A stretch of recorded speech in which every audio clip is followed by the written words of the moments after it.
no, the quiz tonight. Đó. Cái gì, tại sao mình có vẻ ngạc nhiên? Đâu phải là con mình thầy làm việc, cái việc làm việc chứ. Okay. Yeah, if you fail the quiz tonight, okay, you cannot sleep tonight. You have to stay up all night and meditate. Tối nay, tối nay mà không có thì rớt sẽ không được ngủ.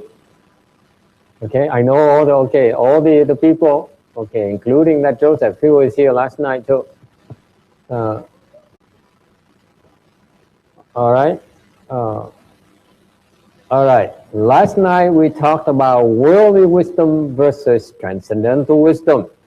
Hôm qua mình nói về cái trí huệ thế gian và trí huệ thực thể. All right. I'll give you 1 minute to think about it. Okay, take a piece of paper. First, write down your name. And write down for me what are the 4 aspects of worldly wisdom. I only asked you the first part. The second part, I don't expect you to get. For the high score, you get to sleep. 4 hours instead of 2.5 hours. How is that? Okay? What are you waiting for? Yes. That's transcendental. Yeah, that doesn't count. Okay. Worldly wisdom. What is considered? What do people in the world consider to be wisdom? Tell me.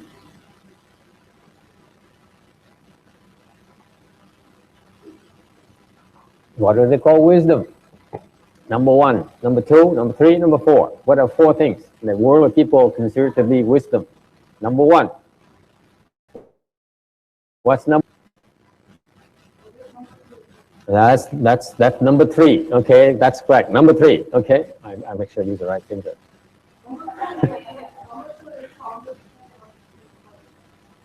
Yeah, that's number 2. Number 2 is immediately understand what you hear. Okay, number 2 is comprehend what you hear. Number 3 is good memory. That's correct. Okay. Thứ 3 là trí nhớ. Thứ nhì là hiểu, nghe là hiểu. Okay.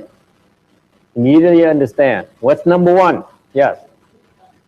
Being learned. See this. She wrote it down. I forgot to tell her not to check the notes. Shucks. Okay, now everyone has a fair chance. Okay. Number 1 is being learned. Thứ nhất là tri kiến. Okay. No. Being learned.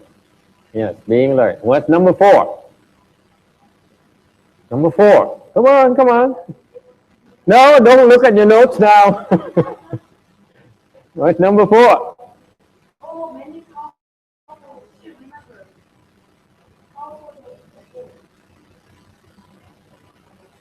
Managing household affairs. Okay. Tình huống cái thứ nhất là đa văn, là có học thức. Thứ tư là có thể coi nhà giỏi, cai quản nhà cửa giỏi. Okay, you agree with that or not? Number 1. Okay, this is a topic for the Vietnamese TV program. Okay, number 1 is being learned. Thứ nhất là có học thức. Being learned.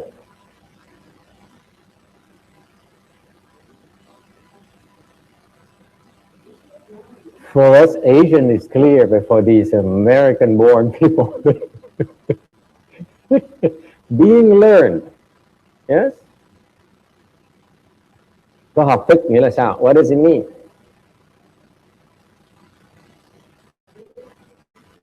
Have received an education? Có học vấn? Yes. Yes or no? Maybe how about having a degree? Being educated? Being cultured?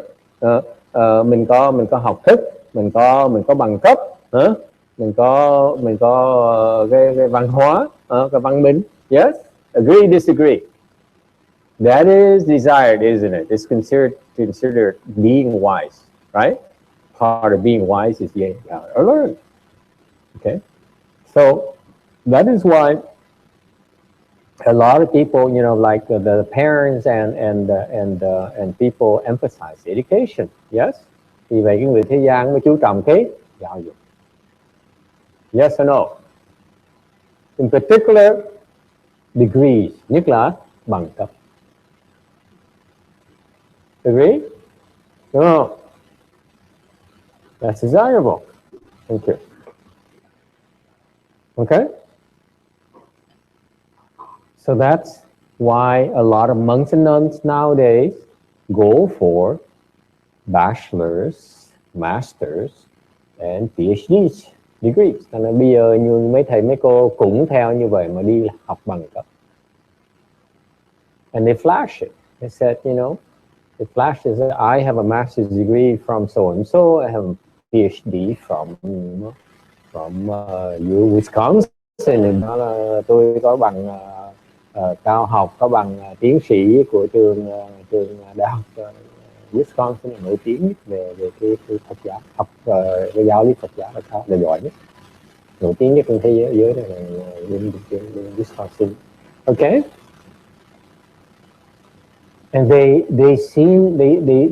are proud of their achievement. So the monks and nuns, they take time, they take years of their life to go and get an education. Thành mấy thầy mấy cô bỏ mấy năm trời đi học cái bằng cấp. Alright?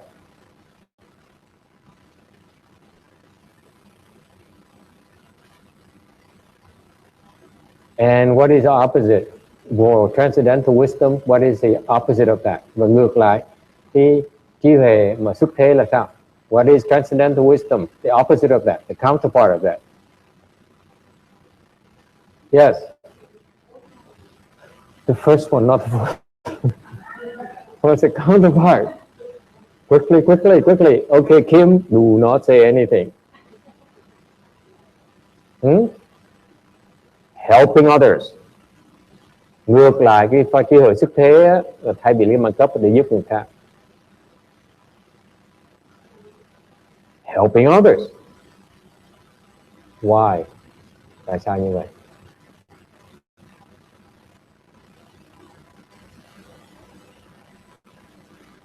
Why? Why is it considered wisdom? Tại sao gọi là trí huệ?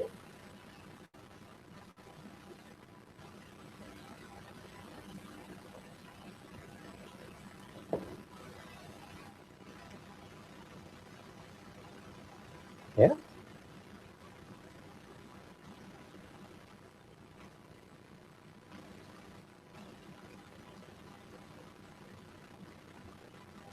Two reasons. Hai cái lý do.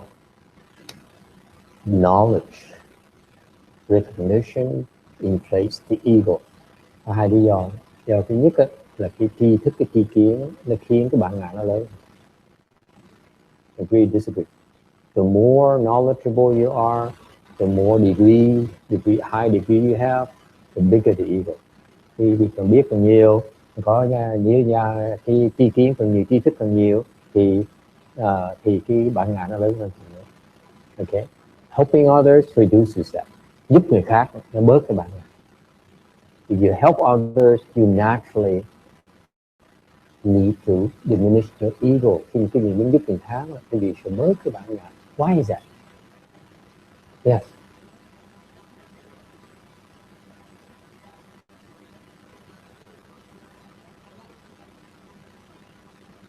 Yeah. Yeah. Yes. There's always that. There's always a danger of helping others in not being able to help others and to go help others prematurely. Okay? Yes, correct. Có cái nguy hiểm ở chỗ là quý vị chưa đủ sức mà đi giúp người khác. Inherent in the transcendental wisdom is you're able to help others. That's why you decide to help others. That's the precondition for helping others. Bên cái trí huệ xuất thế đó là có cái điều kiện quý vị có thể có biết mình có thể có sức giúp người khác được, thành ra cái gì đi giúp người khác. Instead of helping yourself, you help others. Thay vì giúp mình, giúp người khác. That's why it's called wisdom. Cái đó gọi là trí huệ. You see that? The knowledge and the degree you're helping yourself above everyone else. Vì cái trước cái kiến, cái học vấn là cái gì từ lợi. Okay? To self-benefit. Whereas helping others is to benefit others. Và cái lời ta mới gọi là trí huệ. Is it clear? Agree, disagree? And number two, what's another reason why it's called wisdom? Và thứ nhì là sao gọi là trí huệ? It's because in helping others, you acquire more wisdom than you help yourself. Và thứ nhì, lý do thứ nhì rất là quan trọng. None of you know this. I know you don't know about this. Thầy biết cái gì cũng biết chuyện này. When you are able to help others, khi quý vị có sức giúp người khác, and you decide to spend time helping others, và quý vị dốc tâm, dốc sức để giúp người khác, that's when you unfold your true wisdom. Lúc đó quý vị mới mở cái khởi chân chính quý vị. That's when your true wisdom really unfolds. Lúc đó cái khởi chân chính thực sự được phát triển. Okay? Because you're able to connect with the world way beyond your own sense of organs. Quý vị đang tiếp xúc với những thế giới khác mà nó ngoài cái sự hiểu biết, cái giác quan của quý vị. That's why it unfolds, opens up your domain, your dimensions, your boundary, và giúp người khác đó. Nó mở rộng ra what's domain Vietnamese, cái tầm cái nhãn quan cái. Any questions about this? Pay attention to this, because when you learn from a teacher, whether you go to college, university, or temple, synagogue, or church, whatever, you should be able to discern what kind of stuff you're developing. Cái này quan trọng, tại vì cái việc biết khi mà quý vị vào cái trường đại học, ok, vào một cái nhà thờ hoặc là vào cái chùa mà học hỏi là học từ lớp học, phải biết nhận ra là cái pháp cái gì nó dẫn cái gì tới chỗ nào. Cái trí huệ thế gian hay là trí huệ xuất thế. You need to be able to say, am I learning transcendental wisdom or am I developing worldly wisdom? Mình phải biết là cái này là trí huệ xuất thế, trí huệ của người thế gian. Because mind you, there are a lot of people out there. You go to universities, you go to churches. Quý vị đừng có coi thường, quý vị tới một cái đại học, tới một cái nhà thờ, ok?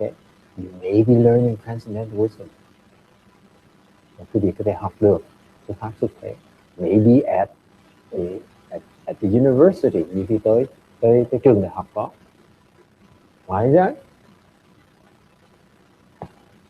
Lots of Buddhists and Bodhisattvas are manifest as lay people teaching. Tại vì Phật Bồ Tát hiền rất nhiều, làm người giáo sư đại học để mà dạy quý vị.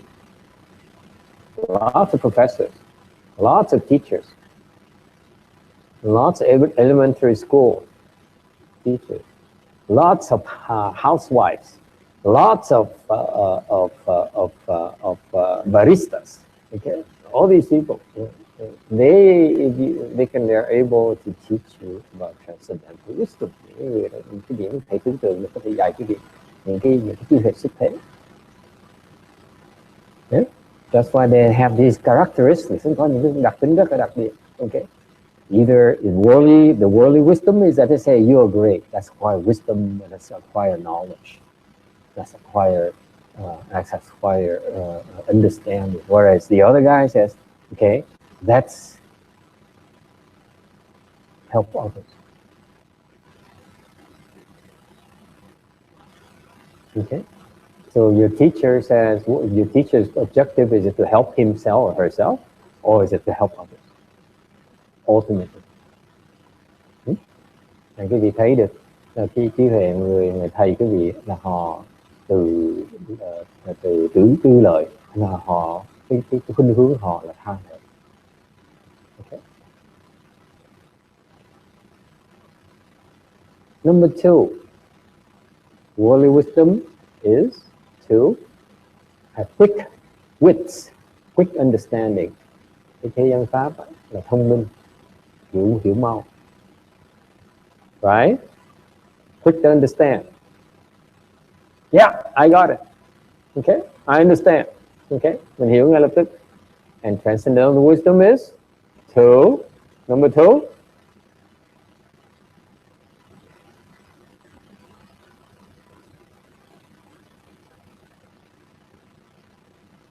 What?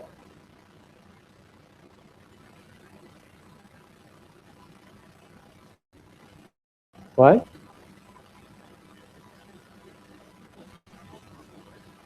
What?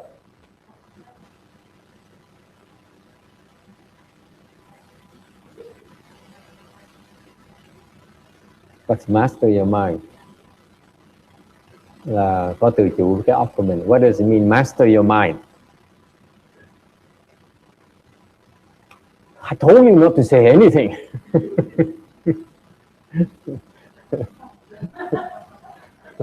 Not thinking.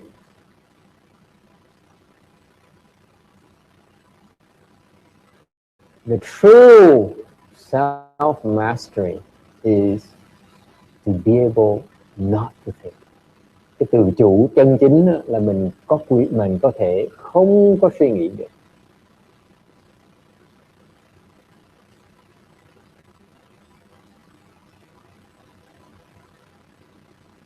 Okay. So the worldly people prize quick wits, quick understanding. Thì cái người mà thế gian á, thì họ chọn cái thông minh, họ chọn cái sắc sảo. And transcendental wise people, they choose not thinking. Cái người mà có trí huệ xuất thế là không có suy nghĩ. Why như vậy? Tại sao như vậy?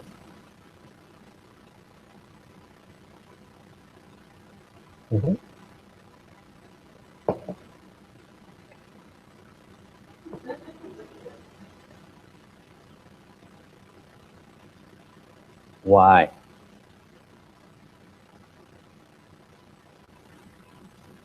I'm revisiting this to help you understand. Thầy xuyên cho thầy nói lại bàn lại cái này cho quý vị, because last night we ran out of time, tối hôm qua hết bây giờ. We spent 2 hours talking, and at the end, after 2 hours, we were going over 2 hours, and people were getting tired. Hơn 2 tiếng đồng hồ, ai cũng mệt mỏi. Okay, especially people were exiting the fast. Nhất các người mới tuyệt thực xong, and some are ending the fast tonight as well. Số người tối nay mới xả tuyệt. And this is important. You know, the worldly people, they prize the quick wits, smarts. Cái này quan trọng lắm. Cái người thế gian đó, người ta chuộng cái thông minh, cái lẻ trí. Cái người mà có thiệt sự trí huệ xuất thế thì chuộng không suy nghĩ. Whereas transcendental people, wise people, truly wise people, they praise no thoughts. Why?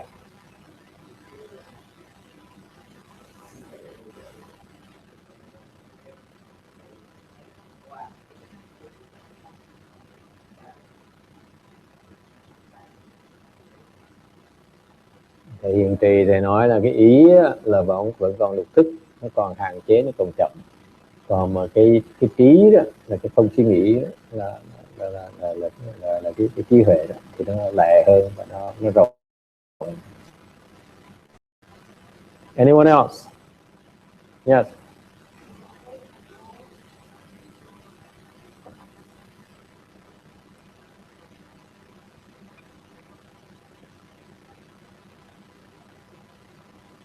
If you're able to stop thinking, khi có thể ngừng suy nghĩ.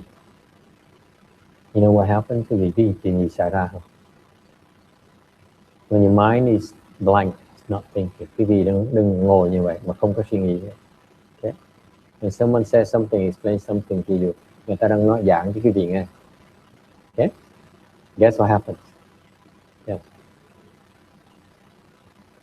You are even quicker at understanding what you hear. Khi cái óc quý vị nó trống, quý vị có thể hiểu lẹ hơn người thường. A person who still has thoughts crossing their heads. Okay? When they hear something, they may be quick-witted, they may be very smart. Okay? They are not as fast at understanding as someone who stops thinking. Cái người mà thông minh đi nữa mà chưa ngừng được cái tư tưởng đó, họ không thể nào lẹ bằng cái người mà ngừng tư tưởng. That's a fact. If you're there, you know what I'm talking about. Khi bị lúc tới đó, quý vị sẽ thấy it's totally true. If this a PhD guy like Stephen Hawking and so on, mấy cái người thông minh, okay, is able to understand you so fast, okay, mấy người nó hiểu rất là lẹ như vậy, okay. The person who stops thinking is 10 times, 100 times, 1,000 times, a million times even faster. I'm not kidding you. Cái người mà ngừng được tư tưởng nó lẹ gấp trăm, gấp ngàn, gấp vàng, gấp triệu, nó lẹ dễ sợ, so fast. And not only are they faster, they understand more, they understand more dimensions. Họ không nhẹ nhàng, không những họ hiểu lẹ hơn, mà họ còn hiểu rộng hơn, rõ ràng hơn. They have a clearer picture of what you're explaining. This smart people are only linear, inductive linear, one-dimensional. Whereas the person who stops thinking is multi-dimensional. Okay? Cái người mà thông minh chỉ thấy được một hướng thôi, một khía cạnh thôi. Còn cái người mà ngừng được suy nghĩ có trí huệ, nó hiểu rất nhiều khía cạnh cùng một lúc. At the same time. That's how fast they are.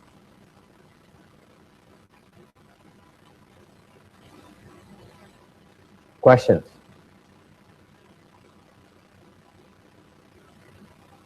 Agree, disagree? Of course you cannot disagree. You don't know what you're talking about. You know what I'm talking about. Okay, when you get there, you see what I mean? Lúc cái vị tới đâu sẽ see. Okay, number 3. What's number 3 in part of wise people of the world, people of the world? Người thế gian gọi các chữ hệ là gì? Number 3. Memory.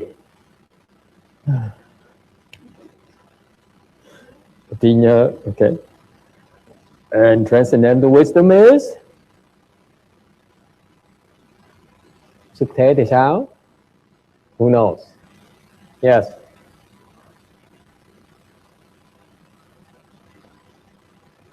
Can easily enter various samadhis. Có thể nhập đủ loại định.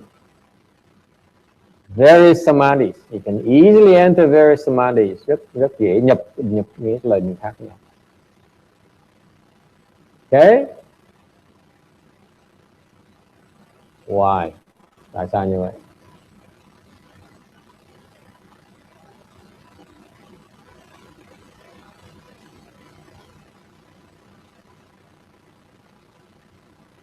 You know, why is it like there are game shows on the TV where you're rewarded by your memory, right? You know, whatever, you know, your knowledge, your memory, right? Like $64,000 question or double jeopardy or triple jeopardy, whatever it is, you know, and so on, right?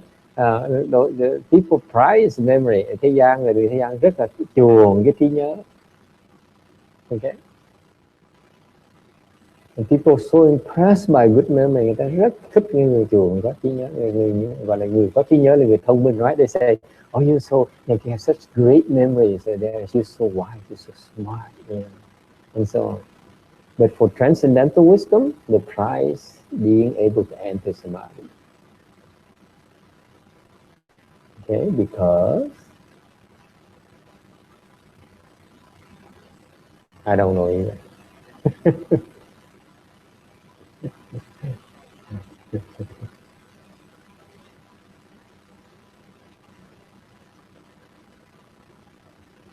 Memory is nothing to brag about. Cái trí nhớ không có gì hay ho để thưa quý vị. What's the point in memorizing all the junk stuff and make only $64,000? Quý vị nhớ nhiều làm gì để mà thắng được giải cái 64.000 đồng thôi. Okay. You enter samadhi and you can say, what is the next super lotto number going to be? And you know, you're able to know. Thì mình nhập định, mình muốn biết thì biết nữa. Think about it. When you enter samadhi and you know whatever you wish to know. Dễ sợ lắm. Cái lúc mà quý vị nhập định, quý vị muốn biết thì là biết nữa. You don't need memory because memory is massage. The memory you have is massaged by the ego. Cái trí nhớ của quý vị nó bị cái bản ngã đó nó méo mó. So the memory you have is unreliable. Cái trí nhớ quý vị nó không thể tin tưởng được. Vì bị méo mó hoài à. Because remember, memory goes through the eight consciousness. Remember? Cái trí nhớ cái gì nó phải kéo cái dữ kiện từ cái bát thức qua, mà bát thức cũng phải đi qua cái thức, và thức là bản ngã, là nó béo bó trong đó là every time you bring something back from memory, okay, it's being massaged. It's never the same thing. Okay, mỗi lần cái gì mà nhớ cái gì đó là bị thằng cái bản ngã, cái gì nó méo mó một tí. Okay. So the memory is not that accurate. Cái trí nhớ cái gì nó không chính xác cái chuyện đâu. It's not as accurate as you think. Entering samadhi is much more accurate. Nhập cái định nó chính xác hơn. Okay. Number 4. And today that's it. And that's a nice quiz. Since all of you fail, there's no need to go to the next lecture. Tối nay ai cũng bị rớt hết, thành ra không cần phải dạy. So we done at 9 o'clock. Because I'm disappointed. We spend so much time preparing these lectures and no one pays attention.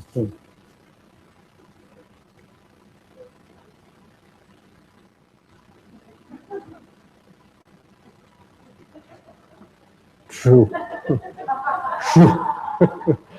True. Thì nói tối nay là mình sẽ nói ít thôi, tại vì giảng cái gì không nhớ thì giảng làm cái gì. Tôi nói thì nói nhớ không quan trọng, nhớ làm gì thôi không sao.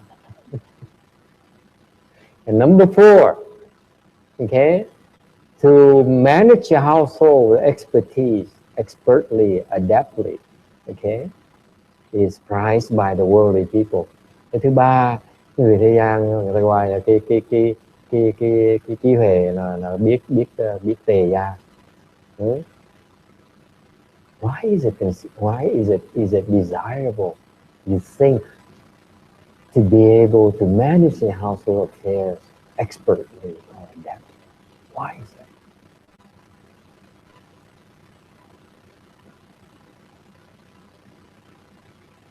It's pretty wise. Let me tell you, if you're able to develop the ability to manage your household very well, you have wisdom. I agree.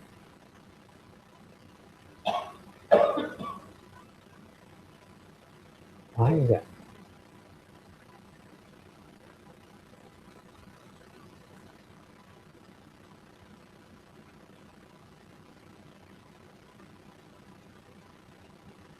Nowadays, most people prize the fact you can go out there, make money, get a job, build fortune. Yes. No one says it's much wiser to be able to run the household and to be in control of the household.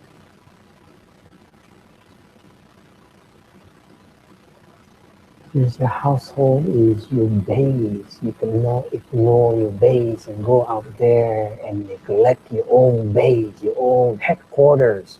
What's wrong with you?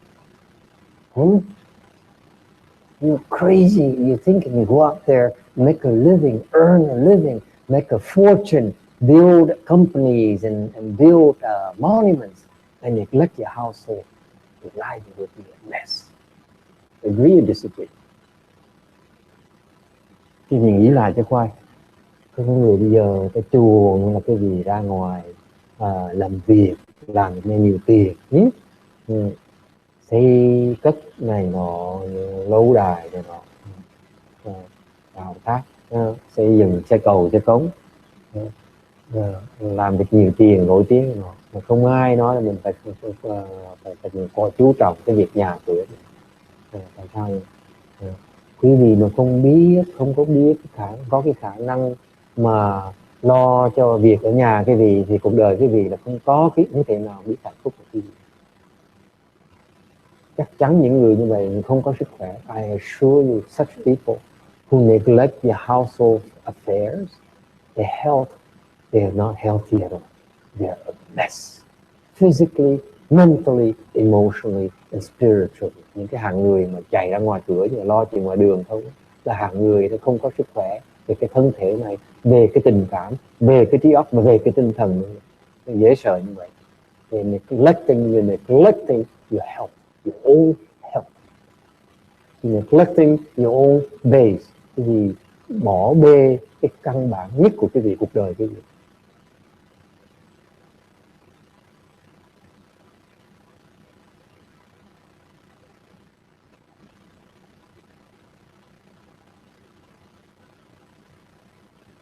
Only because your parents are lousy at managing household affairs too. That's why you have it. Our parents are all lousy. Agree? Tại sao như vậy? Tại vì cha mẹ chúng ta ai cũng không biết làm chuyện đó.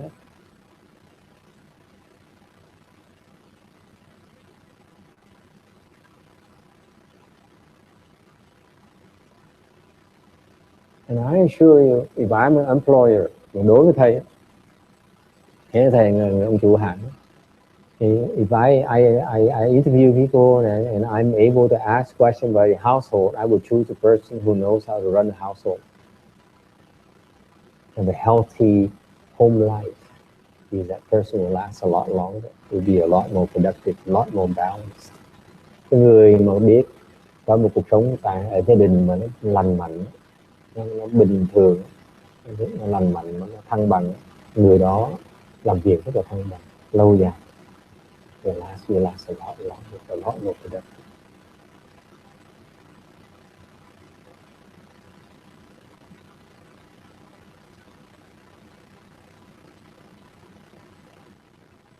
Okay? As an employer, it's very expensive to hire and fire employees. Cái người mà chủ hãng đuổi người, với là mướn người nó rất là mắc tiền. It's very expensive. It's so expensive. You never hire that, so you don't understand. It's so expensive. Mướn người nó tốn tiền dễ sợ lắm.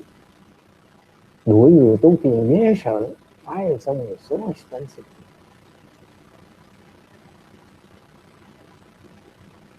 But then you're not employers, so you don't know what I'm talking about. Cái gì chưa bây giờ không phải là chủ hãng mà chứ ít khi mà đuổi người với mướn người thiệt nhiều, cái gì không biết.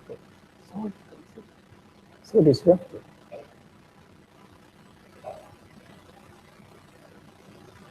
Takes a lot out of you. Rất là hao sức dễ sợ.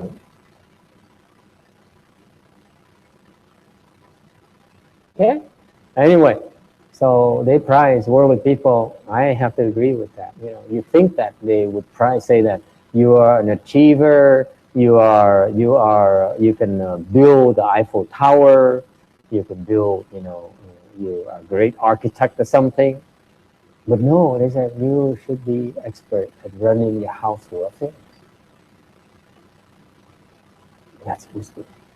And I have to agree. Đối với thầy phải đồng ý với người biết chú trọng cái cuộc sống gia đình, những người đó có trí huệ.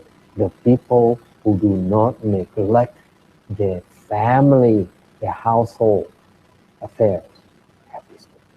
Have to read. It's not taught anywhere, by the way. No school.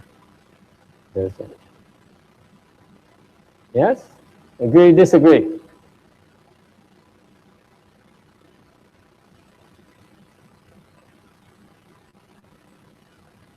And the flip side of transcendental wisdom is what? What's transcendental wisdom?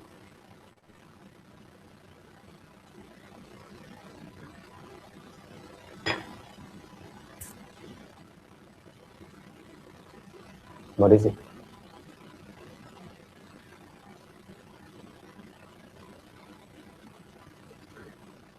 Okay. I can see a lot of people will be walking around all night. Tối nay có nhiều người phải đi bộ, đi nhiễu cả đêm luôn nữa. You cannot cheat. When you're not allowed to sleep, that means you walk all night. And we lock the door as soon as these innocent people leave. We lock the door and you know can get out. And you lie down, we whip you. Sau mấy người mà mới đây thì thả họ ra rồi mình sẽ khóa cửa lại, và người nào mà dám ngừng lại ngồi xuống là quýnh.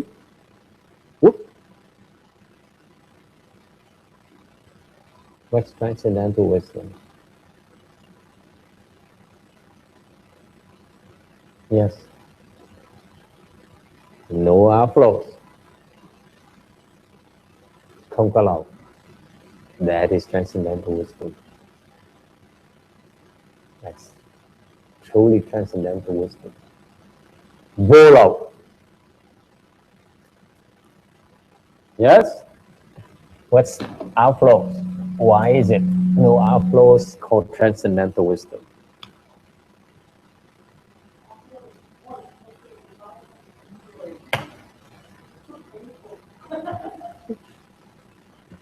Why is outflow considered transcendental wisdom? Tại sao? Tại sao cái đó gọi là cái đó gọi là vô lậu, gọi là có trí huệ?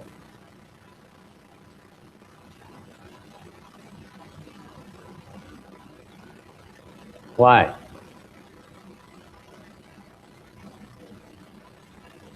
No. What's outflow is called having no outflows, meaning that you have wisdom.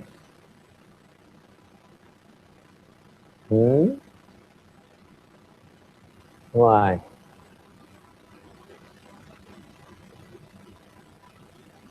Huh? You chi and beat up on people, yes. Well, tại sao không có phiền não, không có lậu, có nghĩa là có trí huệ. Người không thấy có trí huệ, không có lậu. Why is it the people who have transcendental wisdom have no outflows? Tại sao những cái người mà có trí huệ xuất thế là không có lậu? Why is that?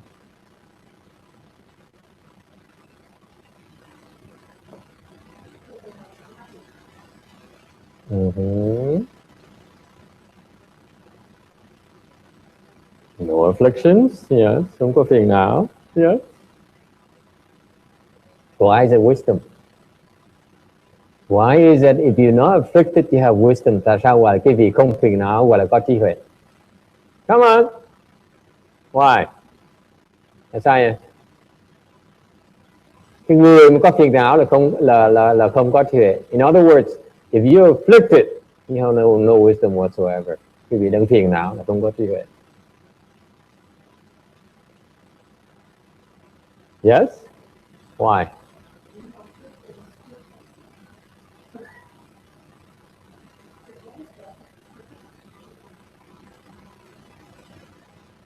Yeah? You're afflicted, you're stupid. There's no two ways about it. When you're afflicted, you're being stupid. Cái vị đang phiền não là đang vô minh. That's true. Rất là đúng. Yes.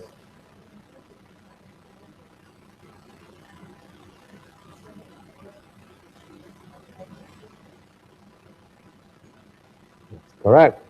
Cái vị phiền não là cái vị đang bị nó cột.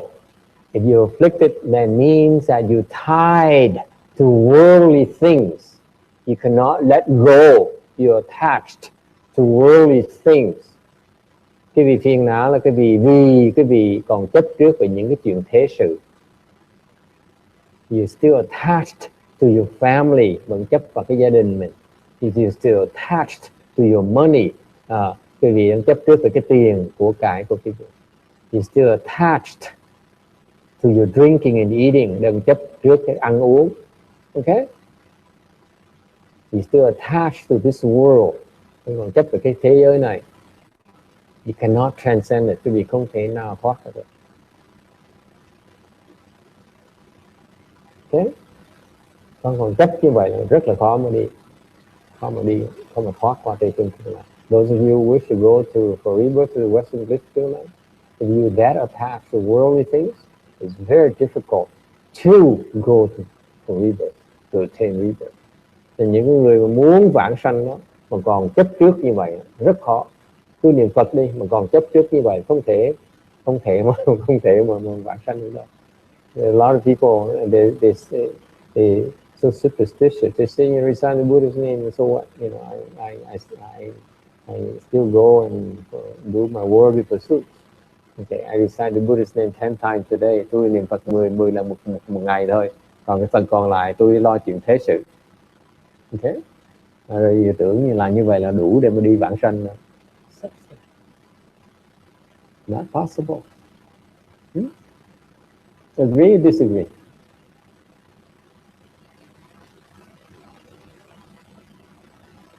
You're so preoccupied with this world more than trying to leave this world. So what are your chances of being able to leave this world?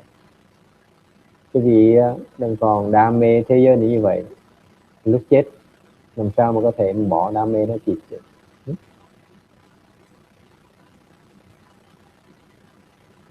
Questions? Yes.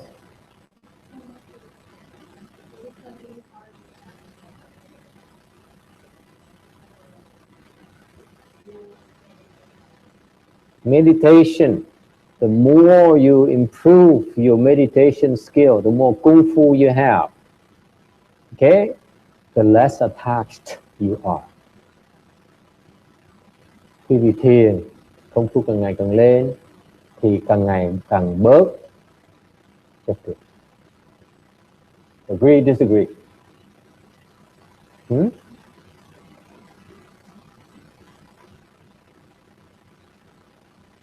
Yeah.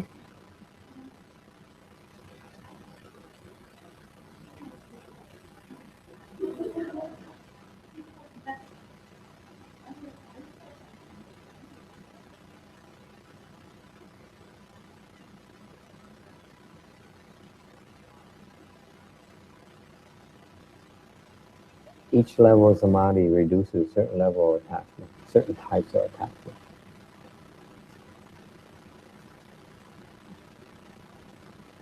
That's a fact. There's no way that you can make the next level of samadhi, high level of samadhi, unless you let go of a bunch of attachment. Mỗi lần một cái gì lên một cái định lực cao hơn thì tôi phải xả một cái mớ chấp trước mới lên nổi, không xả không lên nổi.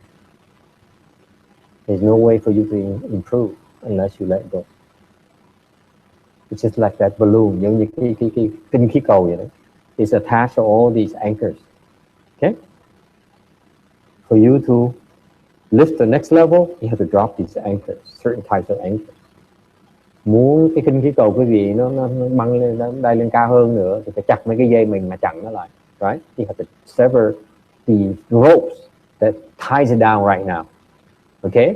And goes up, and then there's still more ropes tying it down. You see that? So that's what happens. That's the analogy. You increase your samadhi power because you are able to sever these types of ropes that ties you. And you go to the next level, and you need to learn to sever the next set of ropes. Can you see that? This is exactly why it happens. Cái chuyện nó xảy ra như vậy. This is why you teach and recognize those. Cái người mà thầy giỏi ta nhận được cái gì. That's why they teach you. This is if you were to do by yourself. Thành quý vị lúc mà tu thì một mình đó, okay? Or read the internet, hoặc nghiên cứu internet đó, okay? Or you read in the books, hoặc là đọc sách đó. The books will tell you which one are current tying you down. Cái cuốn sách đó, cái tài liệu trên internet đâu có nói cái gì hiện bây giờ cái dây nào nó cột cái gì lại đâu, right? They don't have that knowledge. It's not published. Your good no advisor look at you and say, you need to sever this, you need to do this, do that, to sever these things. Thành cái người thiền trí thức á, là nói cái gì làm này làm nọ để đang nói là nói cái khác đang giúp cái gì chặt cái dây đó. So when the instruction says go do this, go fast, go, don't sleep, and so on, that's actually helping you sever these attachments. Is it clear? Nghe có hiểu không? Thì người thiền trí thức nói cái gì? Bây giờ con lấy cái xác chết mà lết mà đi làm chuyện này đi. Con nhịn ăn đi, con nhịn ngủ đi. Thì cái đó đang chỉ cái cách để mà chặt những cái dây đó lại. That's all you have to do. Follow instructions and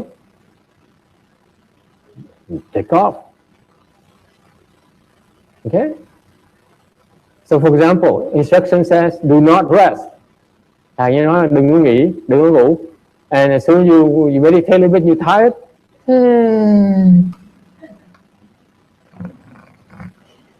Thầy nói đừng có ngủ con ơi.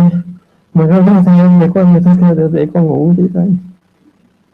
Thầy nó ác quá. Master, you're so mean. You're so cruel. Thầy ác quá. Thầy ác nhân ác đức quá. I cannot believe, now I know that you were really cruel deep down. Nhưng biết thầy thiệt sự là người tàn ác nhân ác đức dễ sao. I'm moving to Catholicism. Con sẽ đổi tôn giáo.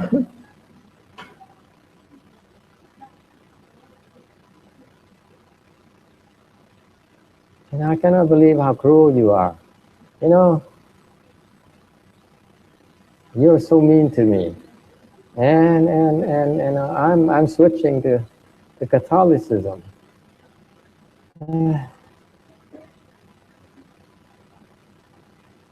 Actually, a nun did that. Yeah, a nun did that. So she's so disappointed with her Buddhist monk master. She switched to Catholicism, and she started back-mouthing and criticizing the forever. Who knows what happened to her, but it actually happened because she's convinced that her master is so cruel and so mean. They realize only one master is cruel. The rest of the master is pretty nice. It's true. Most masters are nice, I think. Or is it the opposite? I'm not which one. I forgot now. All these years, I forgot. Either some are nice and lots are cruel, or lots are nice or something. Which one is that better? Never mind. Okay. And it doesn't matter. It doesn't matter. You can talk all you want. Master, you're cruel. I just let me rest. Thầy nói gì nói tôi nghĩ cái này.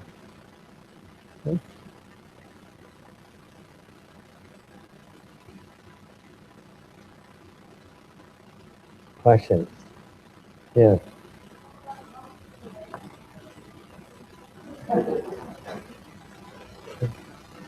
Xếp bằng mà ngủ thì sao?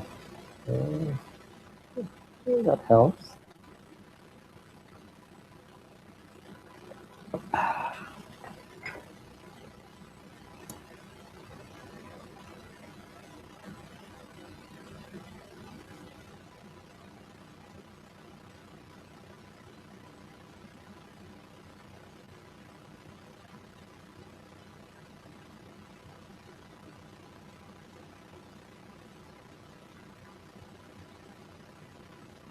Okay. Any questions? Ai thắc mắc gì không?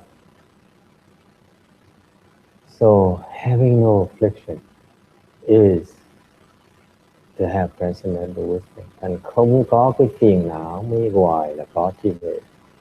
sick day. Okay, and this is very, very important concept. Cho nên con cái con này con nói, this is what in Chan teaching known as the eight winds. Afflictions usually are symbolized by the eight winds. Cái phiền não đó trong Phật pháp đó thường thường được biểu tượng bởi cái quan điểm là bát phong. Anyone knows what the eight winds are? Ai biết bát phong là gì không? Cô Nhật Lạc có biết không? Trời ơi, con người học giả mà học về thiền, về Phật pháp mà không biết bát phong nữa. You practice Chan, you know the eight winds. Shame on you.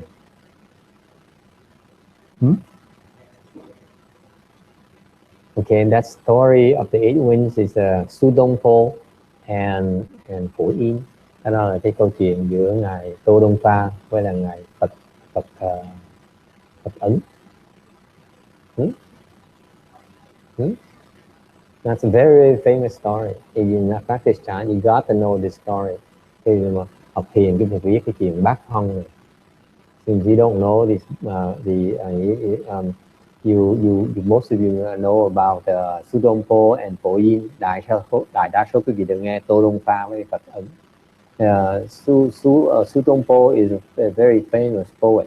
Thì người Tô Đông Pha đó là một cái người học giả, người thi sĩ rất nổi tiếng. He's very famous. He's a very famous. He's a very famous poet. Okay, it's a Sung dynasty, and he wrote a lot of beautiful poems, and he wrote a lot of essays, very penetrating essays that criticize the government to his own detriment. Ông làm thơ rất là hay, còn đó ông nổi tiếng là ông chuyên biên những cái bài bàn luận, một cái biện luận chỉ trích chính phủ. He criticized the corruption and stuff like that, inequality. So ông chỉ trích cái sự bất công bằng trong xã hội, cái tham nhũng này, thành ra cuối cùng bị cấp chức. So in the end, he was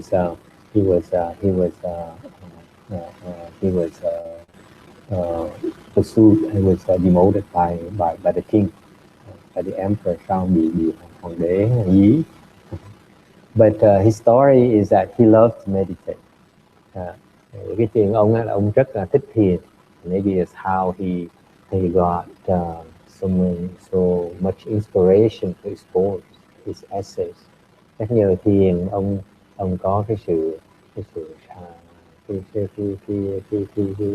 nổi hứng để mà làm thơ, để mà biên án luận. Okay, and can you see is on the screen? Okay, and so he loves to meditate under his friend at his friend's temple. Ông thích thiền ở tại cái thiền viện ở bản thân của ông Chan Master Phổ Yên, ngài Phật Ấn. Okay, he's a Chan master. He's a very good friend who dates back to they used to practice Chan together, in prior lifetime. Kiếp trước á là bạn đồng tu. Okay, so they were practicing Chan together, and Su Đông Po died and went to become Su Đông Po. So Phổ Yên, who was his co-cultivator, immediately died and followed him. Tô Đông Pha kiếp trước á chết, cái xong rồi đi qua lấy cái nhận cái thân làm Tô Đông Pha. Thì ngài Phật Ấn là bạn đồng tu kiếp đó lập tức chết, chạy theo rước ông này để mà cùng tu với ông. They are the best of friends. Bạn thương nhau dễ sợ, quý dễ sợ. More than husband and wife, còn quý hơn là vợ chồng. Okay, that kind of friendship, cái tình tri hoặc là tri âm với nhau. They are the best of friends, best co-cultivators. Okay, and so Phổ Yên temple is across the river, the Trảng Giang, the long river. Thì cái ông Phật Ấn, cái chùa ông là bên Trường Giang bên này, phía bắc, the other on the north shore of the Long River, cái thiền viện của ông Phật Ấn á, thì ở bên phía bờ phía bắc của cái Trường Giang. And Su Đông Po's house is opposite on the south of the bank, the river bank. Còn nhà của ông Tô Đông Pha đó là ở phía cái bờ phía nam. So they hang around each other, and they always they always egg each other and get on each other's case. Okay, họ cứ cạnh tranh nhau, hoặc they always one-upsmanship. Okay, and so one day, Su Đông Po was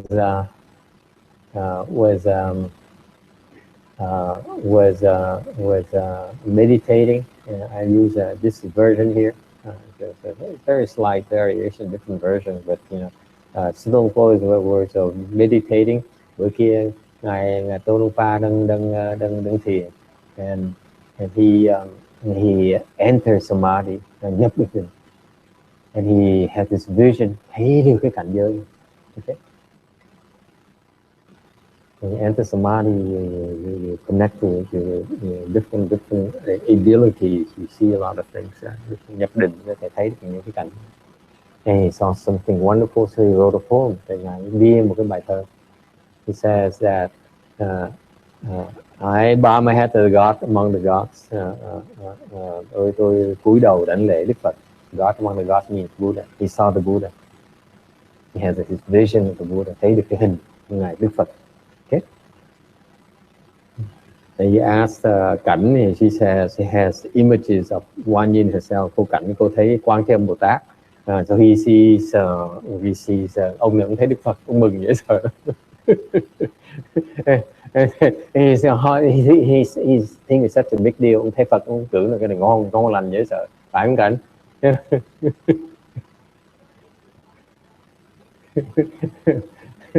He sees Kuan Yin floating. Cô thấy con bay nào rồi. So Phù Yin, con này ông thấy được Phật, ông tưởng ngon lại. He says so wonderful. So he immediately wrote a poem. As soon as he came out of samadhi, he wrote a poem. Nó biên cái bài thơ, xuất định một cái biên bài thơ. Okay. And I bow my head, I lower my head to the Buddha. Tôi cúi đầu xuống đảnh lễ Đức Phật. And his brightness, I see his rays illuminating, the 10 directions. Thấy hào quang của ngài chiếu sáng khắp mọi thập phương. Ngon lành vậy, wonderful, so cool, huh?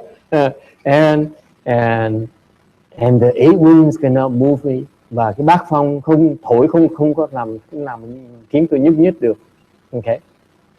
And I sit upon this golden purple lotus days. Và tôi đang ngồi, hiện giờ tôi đang ngồi trên cái hoa sen bằng vàng, bằng tím. He's such a cool dude. So he said, wow, this is how I feel right now. This is how I see myself. Ông thấy được mình làm những chuyện như vậy. Okay. So he sent his attendant to give the poem to Phù Yin. Say, see, can you see how cool my meditation skill is? Ông gửi bài thơ của anh Phật Ấn, nói là ông thấy cái cảnh giới tôi cao dễ sợ. My state is so high. Cảnh giới tôi cao dễ sợ. Even the 8 winds cannot blow me. Ngay cái bát phong không có làm tôi lay động tôi được nữa. I have no affliction. Không có phiền não gì hết. The 8 winds mean that he has no affliction whatsoever. Không có phiền não gì hết. And by the way, the Buddhism is called happiness. Cái đó bên Phật giáo mới gọi là hạnh phúc đó, thưa quý vị. Buddhist happiness is the 8 winds cannot move you. Cái hạnh phúc bên Phật giáo mình đó là không có phiền não. The happiness in Buddhism is a lack of affliction. Phật giáo mình là hạnh phúc là không có phiền não. It's not having good food to eat. Hạnh phúc không có nghĩa là ăn đồ ăn ngon. Okay, it's not driving a Mercedes, nhưng mà lái chiếc xe Mercedes or S5 for that matter.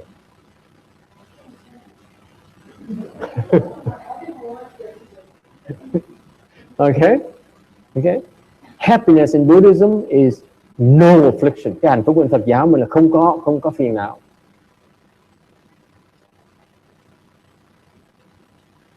Even you teach your students, they don't listen to you, you still are not afflicted. Và học trò mà nó không nghe lời mình không bị phiền não nhé. Just beat them up, that's all. Đánh nó thôi. To prove that we're not afflicted at all, we just beat you up, that's all.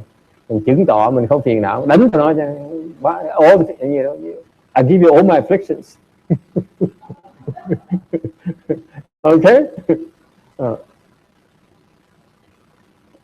And so Phổ Yin and the story between the Phổ Yin and Su Dong Po is that Phổ Yin always Su Dong Po always loses. Và cái chuyện tức cười hai người bạn này thân với nhau là ông Tô Đông Pha khi nào cũng thua, không bao giờ thắng được. He never could win, not even once. Không bao giờ thắng được hết.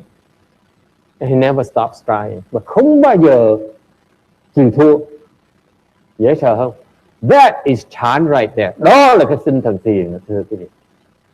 You don't quit. You keep at it. You may beat me today, I will beat you tomorrow. Ngày nay tôi thua, ngày mai tôi sẽ thắng. Thì thấy sợ, that's Chan.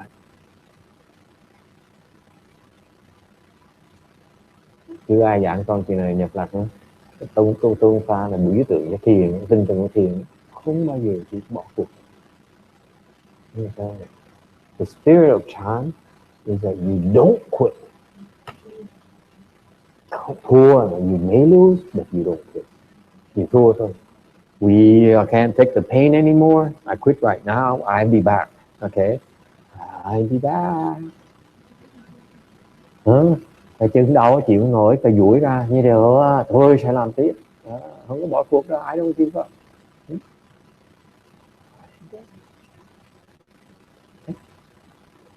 Give it a shot then. Okay. So Phổ Yin, Phổ Yin wrote something on the poem and sent it back. And qua Phật ấn á, thì sư Phật ấn biên hai chữ xong gửi ngược lại. And Su Dong Po one look at the Phổ Yin comment on his poem, right on his poem. He was so upset. Cái ông Tô Đông Pha thấy cái chữ, cái lời phê chuẩn của ngài Phật ấn trên cái bài thơ của mình đó, dần tím mặt luôn. He got on his boat and rolled across the river. Trèo lên, ngồi lập tức ra cái chèo cái đò qua sông. Ngay lập tức by himself and storm into Phổ Yin's temple. Thì chạy tung đá cửa tung vào cái phòng ngài Phật ấn, bất khởi thực mặt Phật ấn, throw them in front of Phổ Yin, say, what's the meaning of this? Cái này là cái nghĩa là gì?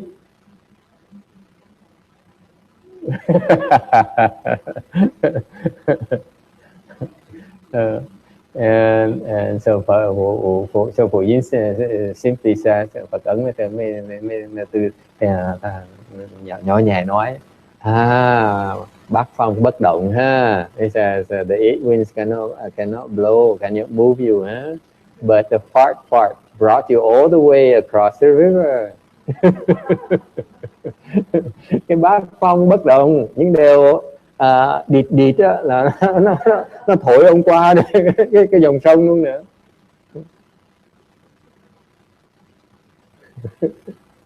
Okay, you know that, Chana? Eight winds, the concept. The eight winds, so what are the eight winds? Cái bát phong là gì? Okay. The eight winds are to praise or to ridicule, khen hoặc là chê. honor or disgrace, được vinh quang hoặc là bị nhục, vinh nhục, gain or loss, lợi hoặc là phi, pleasure and misery, and finally pleasure and misery, four pairs, và cuối cùng cái lạc hoặc là cái khổ, bát phong. Okay. So when the legs are painful, you don't move. Nói cách khác, cái chân nó đau, không nhúc nhích. Yes. You feel so good when you enter samadhi, nhập định. Okay. So that wind is the pain, right? The suffering. Suffering, you don't move. You don't do anything. Vậy là chân nó đau, mình không nhúc nhích, không có làm gì hết. Ngồi cảnh giới mà thấy sung sướng, an lạc quá, đừng nhảy cái tưng. Okay. You enter samadhi, you feel so good, you don't jump up and down and sing. Okay. By the way, when you meditate, this is what you struggle with.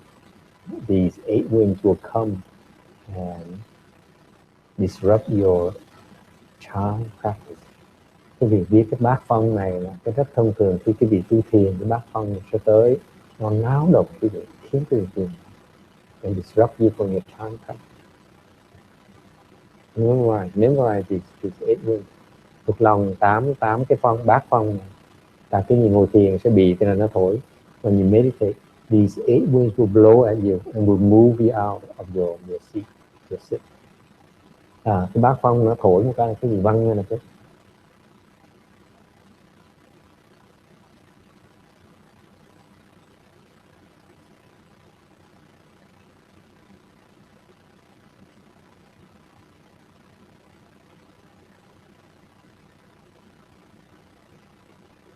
My personal thing is when you go to Chanchi and then you wonder, should I sue someone or should I sue someone? Ngồi thiền thất nên tụng kiện người ta không kiện. Happens anyone? No.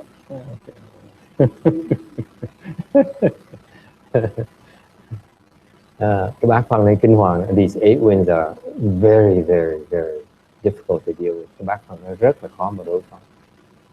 Sự thật là vậy. It's so difficult. It creates internal turmoil. Nó tạo cái nao núng trong lòng cái gì. You cannot sit still. Cái gì ngồi yên không được. You cannot sit still anymore. Ngồi không yên. Chịu thôi. Okay? Memorize it. It might be a quiz. Lần sau có thể có bài thi. 8 winds. Okay? Any questions? Ai thắc mắc gì không?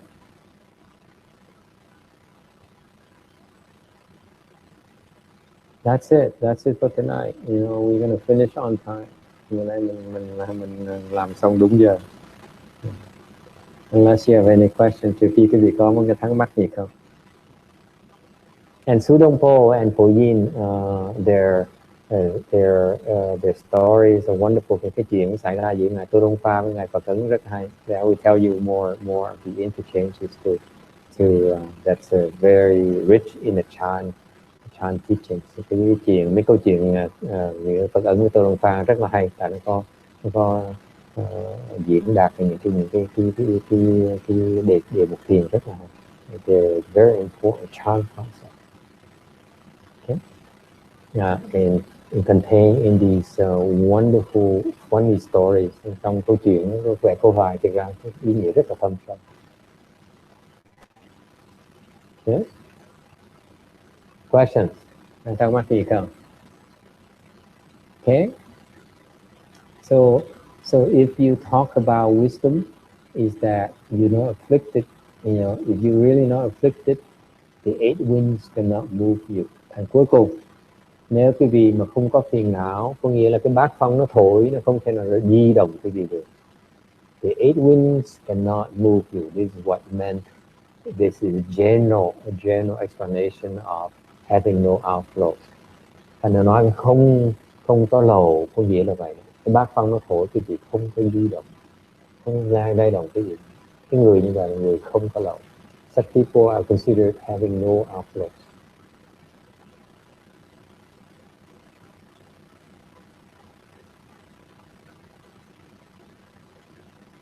Question. Okay, so how Nancy? How are you feeling? Feels good?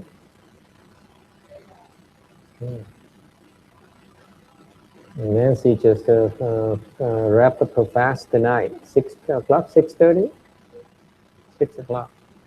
And so what did she eat? Porridge tastes so good, huh? Mới xả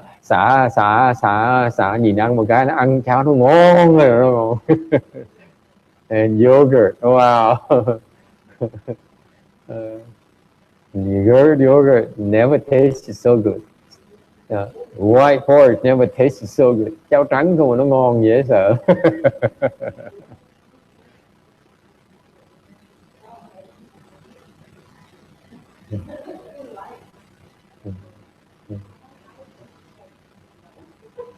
And you just eat once.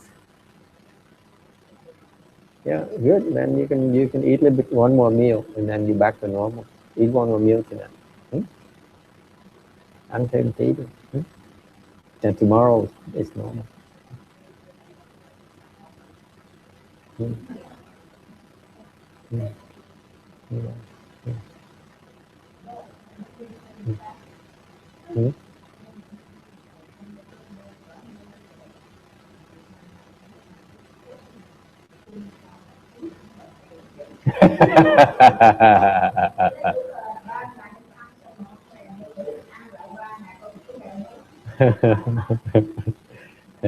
Buddy, Goyin says these 3 days of fasting is very good.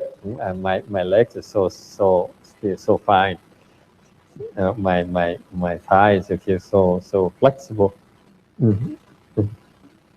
And Jin Xiang says, of course, if you don't eat, of course, your legs will become flexible. Okay, it's a wonderful thing. You should try that.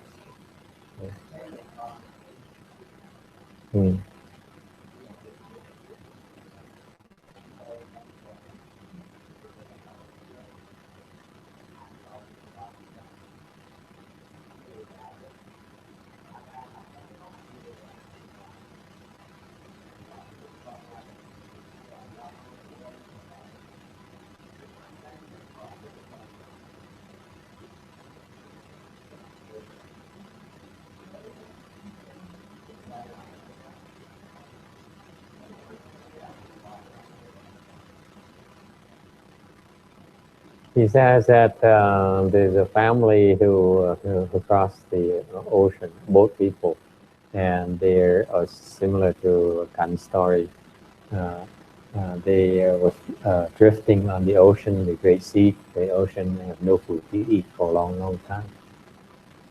And there is an Australian ship who crossed by, and they gave them, they send them a rope ladder. So they had to climb up to the rope. So the husband and the kids climb up the rope and go to over the boat and got something to eat. And the wife is so weak, she couldn't climb, she couldn't move, so she stayed back. So the husband was eating, and he forgot about the wife. And so the children, one son remembers, so he took a piece of bread and climbed down the rope ladder to give the bread to his mother. She ate a piece of bread and she died instantly.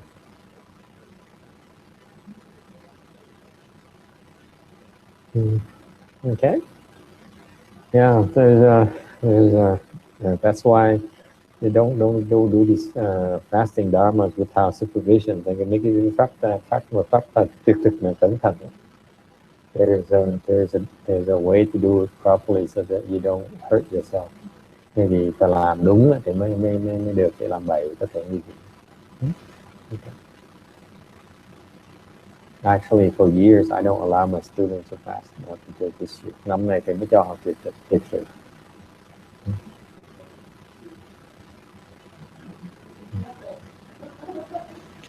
Actually, it's still 1 week. It's still 1 week left. Vẫn còn tuần mà. And the summer retreat is easier to do fasting because you don't have to contend with the cold. Cái mùa hè thì nó dễ hơn tí, mình không có sợ lạnh. Because when you have food to eat, it's very, body is very weak and you very easy to catch a cold and pneumonia. Nhất là lúc mà tuyệt thực á, cái cơ thể này không có đủ sức ấm, hơi nóng, thành ra dễ mà bị hàng nó nhập phiền lắm.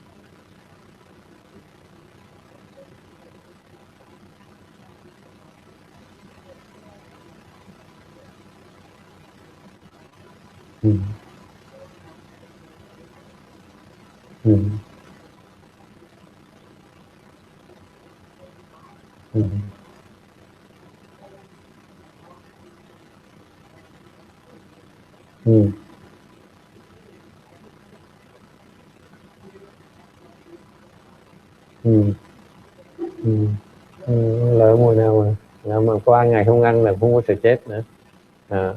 Không sợ chết, lỡ đụng đất mà không có đủ ăn 3 ngày thì sao? For 3 days you can do 3 days without eating and drinking. Yes.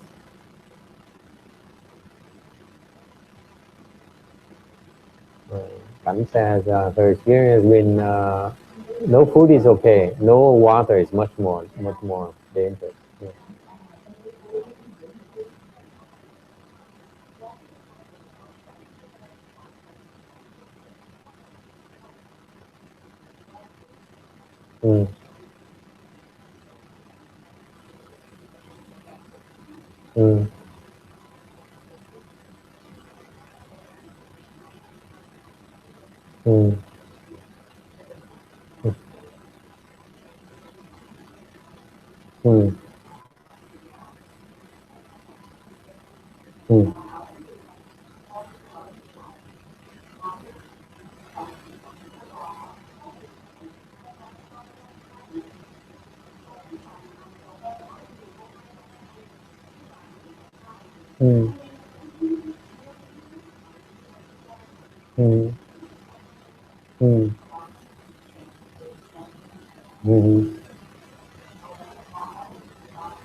So she recounted her North earthquake experience. She was living in an apartment upstairs, and she's lying in bed. So the building is moving left, so her bed's rolling to the left.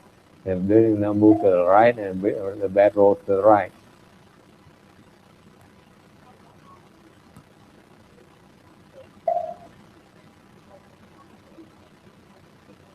And you stuck inside for a week without access.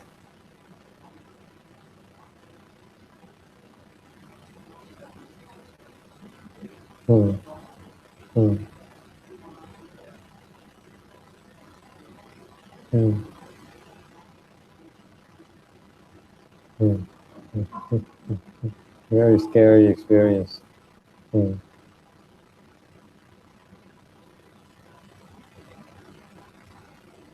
No, it's more than just surviving. Cái này không phải là vấn đề là nhịn ăn để mà sống còn. It's about training. This fasting is a form of training that we put you through. Thì thực là một cái phương pháp luyện thiền mà chúng tôi giúp quý vị thực hiện.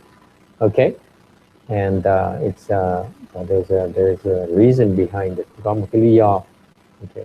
And the longer you do it, you understand. Càng làm càng hiểu. Okay? I'm gonna tell you, if you keep on doing it, and then if someday you understand, cứ làm đủ lâu từ ngày tự động hiểu tại sao. Why is that? Okay, that's time. Cái này là tiền của mình. Okay.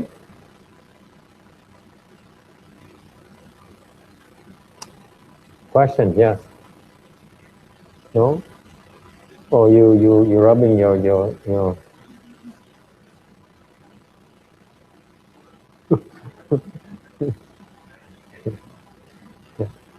Okay, then if you have no question, we'll stop here tonight. Thì không có gì thì mình dừng lại đây. So that Nancy can go eat something. Để cô Nancy can go ăn cái.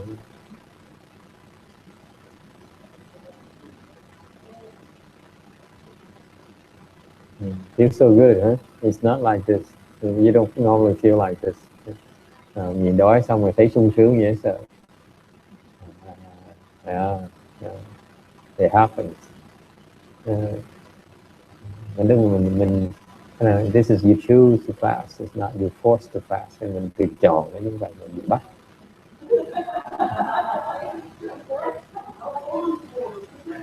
You feel forced. Shana says, I feel forced.